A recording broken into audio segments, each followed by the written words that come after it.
भगवान विष्णु ने वामन भगवान का अवतार धारण किया, भिक्षु बन करके राजा बलि के पास में आए और एक माता ने क्या कहा, भगवान ने हमको कुछ नहीं दिया है, हमको इतना कष्ट दिया है, हम कुछ नहीं देंगे। लेकिन हमारे बगल में महाराज जी हैं दयानंद जी, जो आप ही के इलाके के रहने वाले हैं, उन्होंने उनको समझाया, बोले कि आपके पूर्व जन्म में आपने जो पाप कर्म की थी उसका परिणाम आज मिल रहा है। अगर आज इसका अर्थ तो ये नहीं होता कि आज आप पुण्य कर्म करना छोड़ दो। अगर आज आप पुण्य कर्म करोगे तो आगे चल करके इसका परिणाम आपको मिलेगा, आप सुखी बनोगे, आगे चल करके आपको सुख संपत्ति सब कुछ मिलेगा। इसलिए आप ऐसा मत सोचो कि मैं आज पुण्य कर्म नहीं करूंगा, दान नहीं करूंगा, भगवान का नाम नहीं लूंगा। इतना अभिमान क्यों भगवान के प्रति? क्योंकि हमारे पास में समझ नहीं है, कोई समझाने वाला नहीं है। लेकिन हमें बड़ा खुशी होती है जब प्रभात फेरी में जाने के बाद ऐसे ऐसे लोग मिलते हैं जो भटके हुए हैं, भूले हुए हैं भगवान, जो भगवान को नफरत करते हैं, जो अभिमान किए हुए हैं भगवान को, धर्म से जो बिछुड़ गए, दूर हो गए, तो उनको समझाना पड़ता है। अगर बैठे रहते यहाँ केवल कथा करके, तब क्या यह हो पाता? क्या ऐसे लोगों को ला करके इस पंडाल में बैठा सकते? ये तो बहुत बड़ा संघर्ष है। बहुत अगर आप कथा को ध्यान से सुनिएगा तो आपका उत्तर आपको मिल जाएगा, आपका मन का सारा भ्रम मिट जाएगा। तो यहाँ पर देवी कुंती और पांडव लोग कि महाभारत में ये पांडव लोगों को कितना कष्ट हुआ था, ये दुर्योधन और कौरव इनको कितना दुख दिया था। भगवान कृष्ण और उनका माता पिता यशोदा देवी को कितना कष्ट हुआ था, कंस ने कितना कष्ट दिया। रामायण में भी भगवान श्री राम, लक्ष्मण, सीता माता को कितना दुख झेलना पड़ा। ये सभी आप जानते हैं। इस संसार में जो भी आया है उन्हें सुख और दुख दो चीज अनुभव होते हैं। ये जिस प्रकार एक सिक्के का दो पलड़ा होता है ना, उसी प्रकार सुख और दुख होता है। अब सोचिएगा कि हमेशा सुख मिले तो ये संभव नहीं है। अब सोचिएगा कि हमेशा दुख में मिलता रहेगा, ऐसा भी नहीं है। एक ना एक दिन दुख भी चली जाएगी और एक ना एक दिन सुख भी जाने वाला है। इसलिए सुख में भूलो मती, दुख में भूलो मती, प्राण जाए मगर प्रभु को भूलो मती। और माता कुंती वरदान में क्या मांगा? बोले विपत्ति रूपी वरदान दीजिए। यहाँ सुन करके भगवान कृष्ण को बड़ा आश्चर्य हुआ। बोले माता आपने क्या वरदान मांगी? अपने जीवन में ये दुख के सिवाय और पाया ही क्या है?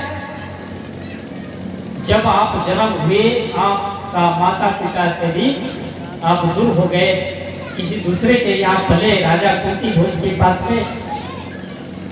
और फिर कुछ दिन बाद जब कन्या अवस्था में आपका विवाह हुई, आप ससुराल में गए, तो पति के साथ में भी आप दुख में रहे। कुछ दिन बाद पति का भी वियोग हो गया। पुत्र हुए तो पुत्रों को भी राज्य से कौरवों ने वंचित कर दिया। धृतराष्ट्र के पुत्रों ने आपके राजपाट, धन संपत्ति सब छीन ली।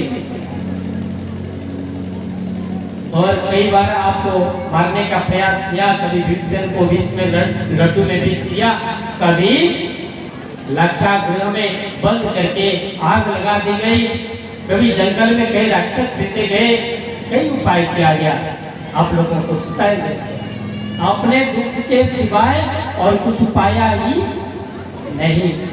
फिर भी अब जब अपने राजा गद्दी पर बैठे, युधिष्ठिर राजा बन गए, आप तो राजमाता बन गए, फिर अब तो आपको सुख भोगना चाहिए, ऐश्वर्य का भोग करना चाहिए, और आज आप विपत्ति रूपी वरदान मांगते हो। तो माता ने कहा, विपद संतु न शाश्वत तत्र तत्र जगत गुरु भवतो दर्शनम यस्या न पुनर्भव दर्शनम। हम अगर दुख में नहीं होते, विपत्ति नहीं होती, तो क्या हम आपको याद करते? और हमें जब जब विपत्ति आई तब तब हमने आपका याद किया, और जब आपका याद किया तो आप मेरे सामने आ गए। सुख के माते सिल पड़े, सुख के माथे सिल पड़े, जो हर से बिछुड़ा बलियारी उस दुख की, जो पल पल हरि सिमरा।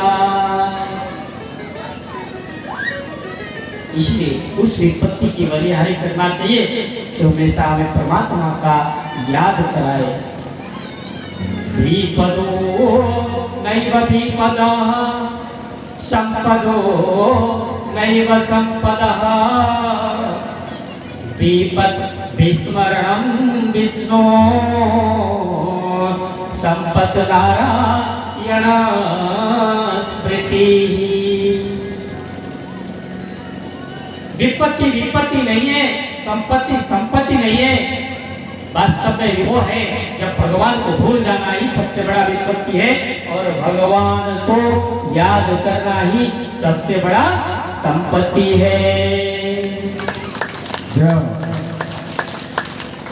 कह हनुमंत विपत्ति प्रभु सोई, कह हनुमंत विपत्ति प्रभु सोई,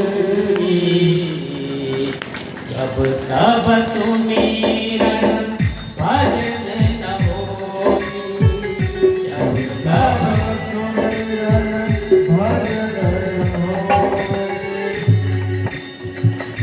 विपत्ति विपत्ति नहीं है, संपत्ति संपत्ति नहीं है, वास्तव में भगवान को भगवान को याद करना ही सबसे बड़ा संपत्ति है, भगवान को भी भूल जाना ही सबसे बड़ा विपत्ति है।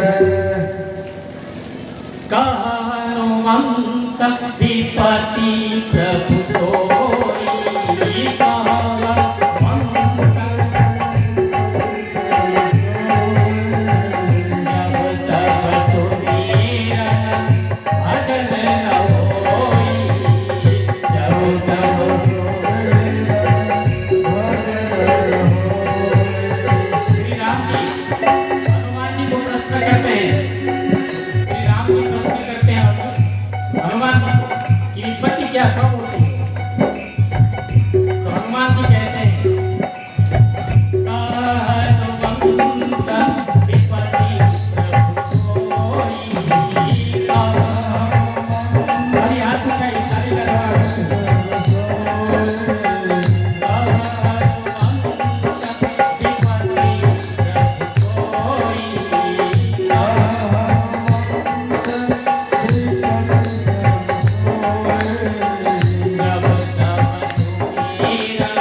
राम राम